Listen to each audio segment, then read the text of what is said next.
स्वागत है दोस्तों आप सभी का deductions from gross total income के एक और वीडियो में। आज के वीडियो में हम दो डिडक्शंस को डिस्कस करने वाले हैं। हम लोग यहाँ पर बात करेंगे section 80 I A B and section 80 I A C. Last video में हमने डिस्कस किया था सेक्शन 80 आई ए को, और उसके पहले हम लोग ये जितने भी डिडक्शन आपको दिख रहे हैं इनको डिस्कस कर चुके हैं। तो अगर आपने पिछले वाले वीडियोस अभी तक नहीं देखे तो उन सबका लिंक आपको डिस्क्रिप्शन में मिल जाएगा, आप जाकर के वहां पर सारे वीडियोस देख सकते हो। सबसे पहले डिस्कस करेंगे सेक्शन 80 आई ए बी को। अब यहाँ पर अगर आप देखो तो यहाँ पर सबसे पहले हम लोग समझेंगे कि कौन सी इनकम पर हमको ये वाला डिडक्शन मिलता है। उसके बाद फिर हम बात करेंगे क्वांटम, मतलब कितना अमाउंट आपको मिलेगा और क्या क्या कंडीशन वहां पे आपको सेटिस्फाई करनी पड़ेगी। यहाँ पर अगर आप देखो तो साफ साफ लिखा हुआ है profits and gains from undertaking और enterprise engaged in the development of special economic zone. अगर आपकी अंडरटेकिंग या एंटरप्राइज जिसके आप मालिक हो, जिसको आप अंडरटेक कर रहे हो, वो अगर काम कर रही है डेवलपमेंट का, किसके, स्पेशल इकोनॉमिक जोन्स के, स्पेशल इकोनॉमिक जोन्स को डेवलप करने का काम कर रही है, तो फिर वहां पर आपका उस अंडरटेकिंग या एंटरप्राइज से जो भी प्रॉफिट और गेन होगा उस पर आप डिडक्शन क्लेम कर सकते हो under section 80 I A B. अब यहां पर अगर आप स्पेशल इकोनॉमिक जोन को देखो तो हम लोगों ने इसकी चर्चा सेक्शन 80 आई ए में भी की थी। सेक्शन 80 आई ए जो होता है हमारा, वो सीधे सीधे बात करता है डेवलपमेंट ऑफ इंफ्रास्ट्रक्चर की। अगर आपका जो अंडरटेकिंग या एंटरप्राइज है वो इंफ्रास्ट्रक्चर डेवलपमेंट का काम कर रही है, ठीक है। इंफ्रास्ट्रक्चर में हमने कई तरीके के बिजनेस देखे थे। हमने यहाँ पर देखा था कि इसके अंदर आता है इंफ्रास्ट्रक्चर फैसिलिटी, रोड हो गई, रेलवे हो गया, ये सब हो गया। उसके बाद फिर आता है इसके अंदर में इंडस्ट्रियल पार्क, और उसके बाद फिर आता है generation and distribution of power, और उसके बाद फिर आता है reconstruction and revival of power generating plant. तो ये चार तरीके के बिजनेस हमने वहां पर डिस्कस किए थे। अब अगर इंडस्ट्रियल पार्क वाला आप देखोगे तो इंडस्ट्रियल पार्क के अंदर में हमारा स्पेशल इकोनॉमिक जोन भी आया था। यहां पर जिस स्पेशल इकोनॉमिक जोन की बात हमने करी थी वो नोटिफाइड था 97 से लेकर के कुछ 2006 के बीच का यहाँ पर टाइम ड्यूरेशन आपको दिया गया था। मतलब इस बीच में अगर आप स्पेशल इकोनॉमिक जोन को डेवलप करने का काम करते हो तो फिर आप 80 आई ए के अंदर भी डिडक्शन क्लेम कर सकते हो। तो उसी तरीके से हमारा स्पेशल इकोनॉमिक जोन वाला यहाँ 80 आई ए बी के अंदर भी कवर होता है, ठीक है। अभी आप आगे देखोगे कि वहां पर दोनों एक तरीके से शेयर करते हैं डिडक्शन को। तो यहाँ पर आपको ये समझ में आ गया कि जो भी आपकी अंडरटेकिंग काम कर रही है अगर डेवलपमेंट का स्पेशल इकोनॉमिक जोन के, तो फिर आप उसके प्रॉफिट और गेन पे डिडक्शन क्लेम कर सकते हो under section 80 I A B. Plus आपको 80 आई ए के अंदर भी मिलेगा, लेकिन आपको वहां पर कुछ अलग टाइम ड्यूरेशन देखने को मिलता है। इसके बाद अगर हम ये देखें कि कौन से एसएससी को क्लेम कर सकते हैं, तो सीधी सी बात है कि जो भी यहाँ पर डेवलपर होंगे, किस चीज के, स्पेशल इकोनॉमिक जोन्स के। अगर कोई अंडरटेकिंग या कोई फिर कोई एसएससी डेवलप करने का काम करता है स्पेशल इकोनॉमिक जोन को, तो उससे होने वाला कोई भी प्रॉफिट या गेन अगर उसको होगा तो उस पर वो डिडक्शन क्लेम कर लेगा under section 80 I A B. यहाँ पर देखिए लिखा है who derives profits and gains from any business of developing a special economic zone notified after 31st March 2005 under special economic zone act 2005। तो जैसे कि मैंने आपसे कहा कि 80 आई ए, इसमें हमने जिस स्पेशल इकोनॉमिक जोन की बात करी थी वो था notified by the central government between 97 to 2006। एक बार आप जाकर के ईयर वाला कंफर्म कर लेना, जहां तक यही टाइम है 97 से लेकर के 2006 तक, एक बार फिर भी आप जाकर के उस वीडियो में देख लेना। यहां पर बात करी गई आफ्टर 31st मार्च 2005। तो अगर आपका आफ्टर 31st मार्च 2005 है तो फिर आप इसके अंदर ले लो। अगर उसके बीच मतलब 97 मतलब 2005 के पहले का है तो फिर आप इसके अंदर भी डिडक्शन को क्लेम कर सकते हो। इसके बाद अगर हम देखें कि क्वांटम ऑफ पीरियड क्या होगा, तो सेम हमारा जैसे 80 आई ए में था वैसे यहां पर भी है 100% ऑफ सच प्रॉफिट। जितना भी आपको प्रॉफिट हुआ है वो पूरा का पूरा आप उसको डिडक्शन क्लेम कर सकते हो फॉर 10 कंसेक्यूटिव असेसमेंट ईयर। 10 साल तक आप इस डिडक्शन को क्लेम कर सकते हो और आपका पूरा का पूरा प्रॉफिट जितना भी है वो एलिजिबल हो जाएगा फॉर दी डिडक्शन। सेम वही जैसे हमने 80 आई ए में भी देखा था। इसके बाद यहां पर भी आता है हमारा ऑप्शन टू क्लेम डिडक्शन।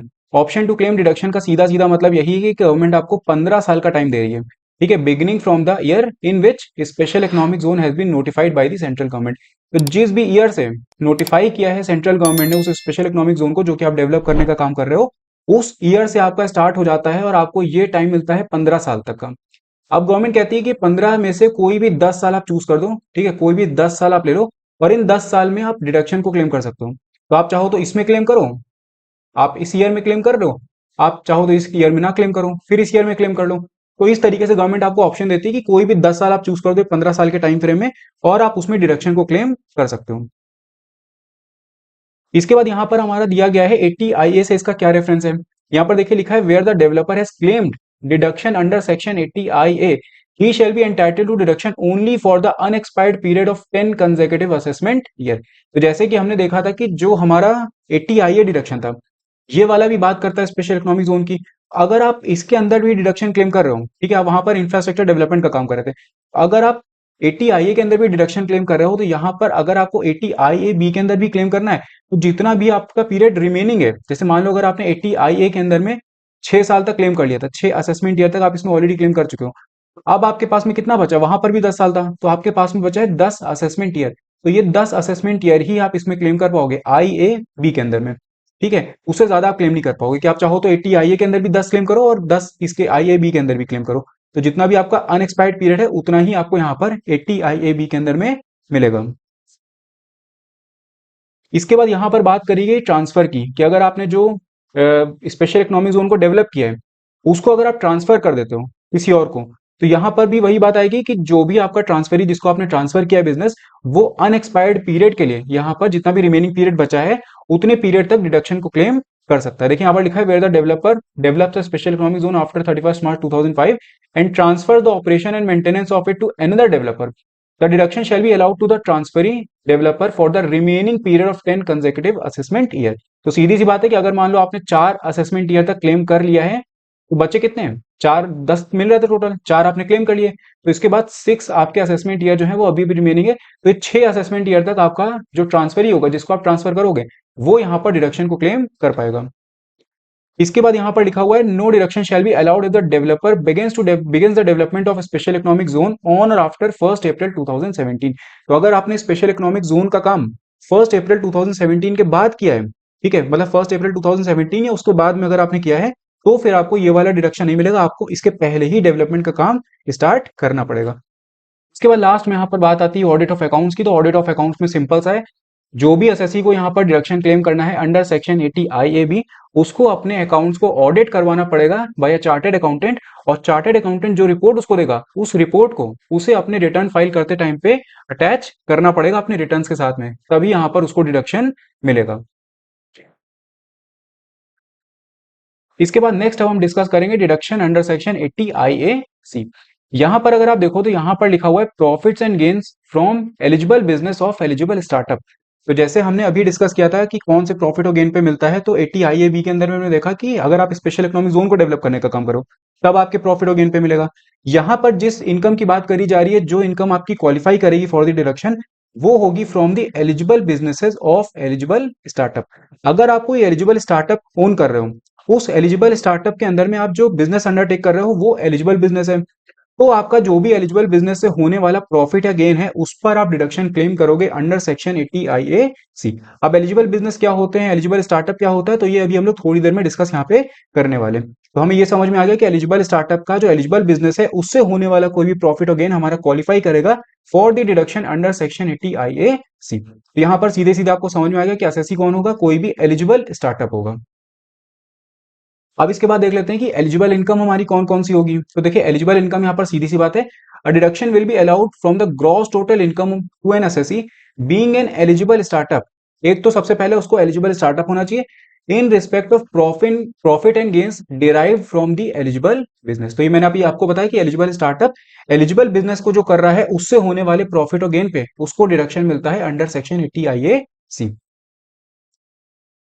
अब यहां पर अगर आप देखो तो आपको एलिजिबल बिजनेस का मतलब बताया गया है।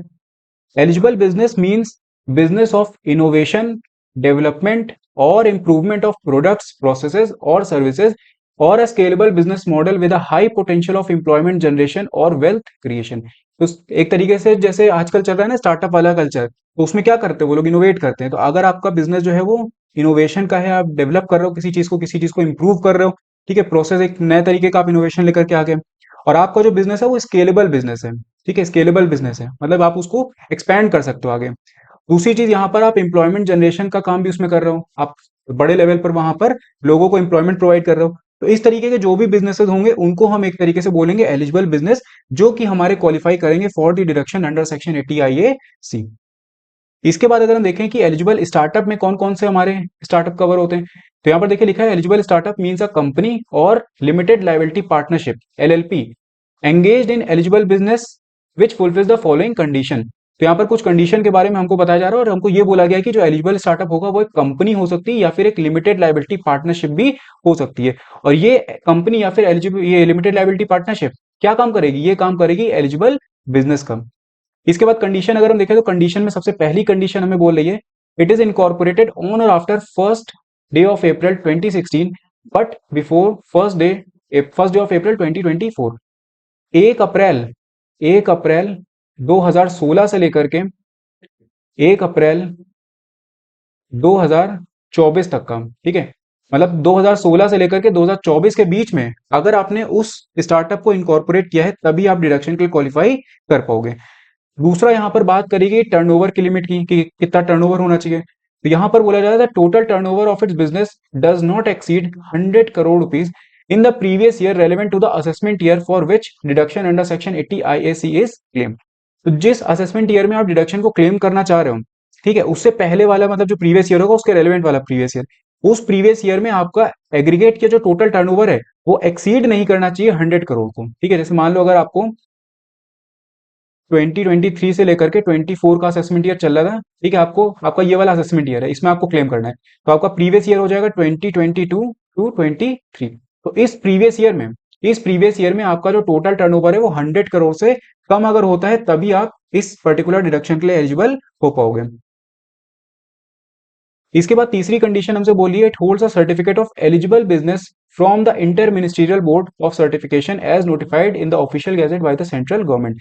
तो एलिजिबल बिजनेस आपका है ये कैसे गवर्नमेंट को पता चलेगा, इसके लिए गवर्नमेंट एक सर्टिफिकेट आपको प्रोवाइड करेगी। अगर आपके पास में सर्टिफिकेट है तभी आप डिडक्शन को क्लेम यहाँ पे कर पाओगे। तो तीन चीजें हो गई, एक तो इनकॉर्पोरेशन की बात करेगी, आप इनकॉर्पोरेट कब करोगे, दूसरा आपका टर्नओवर कितना होना चाहिए, तीसरा आपके पास में सर्टिफिकेट होना चाहिए एलिजिबल बिजनेस का, तभी आप डिडक्शन को क्लेम कर पाओगे। इसके बाद आती है सबसे इंपॉर्टेंट बात कि कितना अमाउंट ऑफ डिडक्शन हमको मिलेगा और कितने पीरियड तक मिलेगा। तो यहाँ पर 100% ऑफ प्रॉफिट, जितना भी आपका प्रॉफिट हो रहा है वो पूरा का पूरा उसका आप डिडक्शन क्लेम कर पाओगे फॉर 3 कंसेक्यूटिव असेसमेंट ईयर। 3 साल तक आप इस डिडक्शन को क्लेम कर पाओगे, मतलब 3 साल तक आपको अपने प्रॉफिट पे कोई भी यहाँ पे टैक्स का पेमेंट नहीं करना है। इसके बाद यहां पर भी आता है हमारा ऑप्शन टू क्लेम डिडक्शन। तो ऑप्शन टू क्लेम डिडक्शन में जैसे अभी हमने पहले बात करी थी कि 15 साल का टाइम आपको दिया गया था, उन 15 में से कोई भी 10 साल आप चूज कर सकते हो। यहां पर अगर आप देखो तो यहां पर आपके पास में 3 साल का टाइम है और ये 3 साल का टाइम आप चूज कर सकते हो 10 साल के बीच में। मतलब गवर्नमेंट ने आपको 10 साल का टाइम दिया गया, आपसे बोला कि 10 साल में कोई भी 3 साल आप चूज कर लो जिसमें आपको 100% डिडक्शन क्लेम करना है अंडर सेक्शन 80 IAC। और ये जो 10 साल है ये आपके स्टार्ट कब से होंगे, beginning from the year in which eligible startup is incorporated. जिस भी प्रीवियस ईयर में आपने इनकॉर्पोरेट किया अपने बिजनेस को, उससे आपका यहाँ पर इनकॉर्पोरेशन की डेट से स्टार्ट हो जाएगा ये 10 साल, और ये चलेगा 10 साल तक। इस 10 साल में कोई भी 3 साल आप पकड़ लो और उन 3 साल में आप डिडक्शन को क्लेम कर सकते हो। इसके बाद लास्ट में कुछ और कंडीशन हमको दी गई है, तो एक एक करके उनको भी देख लेते हैं। सबसे पहली कंडीशन हमें बोली है it is not found by splitting up और reconstruction of a business already in existence. तो यहां पर जो स्टार्टअप की हम बात कर रहे हैं वो डीमर्जर यानी कि स्प्लिटिंग अप की वजह से फॉर्म ना हुआ हो या फिर रिकंस्ट्रक्शन की वजह से वो फॉर्म ना हुआ हो। एक तरीके से एकदम फ्रेश और न्यू बिजनेस की यहाँ पर बात करी गई, आपको एकदम फ्रेश और न्यू बिजनेस स्टार्टअप के फॉर्म में यहाँ पर स्टार्ट करना पड़ेगा।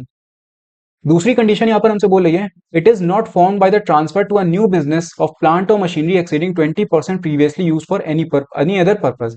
तो यहां पर क्या होता है कि मान लो ये प्लांट और मशीनरी आप यूज कर रहे हो, ठीक है, प्लांट और मशीनरी आप यूज करो, आपने क्या किया कि ट्रांसफर करवा लिया कुछ प्लांट और मशीनरी किसी और बिजनेस से जो कि किसी अदर पर्पज के लिए यूज हो रही थी, ठीक है, एलिजिबल बिजनेस वाले पर्पज के लिए ना यूज होकर के किसी और पर्पज के लिए वो यूज हो रही थी पहले। तो जो प्लांट और मशीनरी आपने ट्रांसफर करवाया है अपने बिजनेस में, अगर उनकी वैल्यू 20% को एक्सीड कर जाती है तब फिर आप इस डिडक्शन को क्लेम नहीं कर पाओगे, लेकिन अगर उनकी वैल्यू 20% से कम होती है तो फिर आप डिडक्शन को क्लेम कर पाओगे। तो 20% किसका, 20% आपके टोटल जो आपने प्लांट और मशीनरी की वैल्यू आपके पास में है। तो यहाँ पर ध्यान रखिएगा, यहाँ पर ये चीज लिखी it is not found by the transfer to a new business of plant और मशीनरी एक्सीडिंग 20%, 20% से ज्यादा नहीं होना चाहिए अगर आपको डिडक्शन क्लेम करना है। अगर इससे कम है तो फिर कोई दिक्कत नहीं, तब आप डिडक्शन को क्लेम कर सकते हो।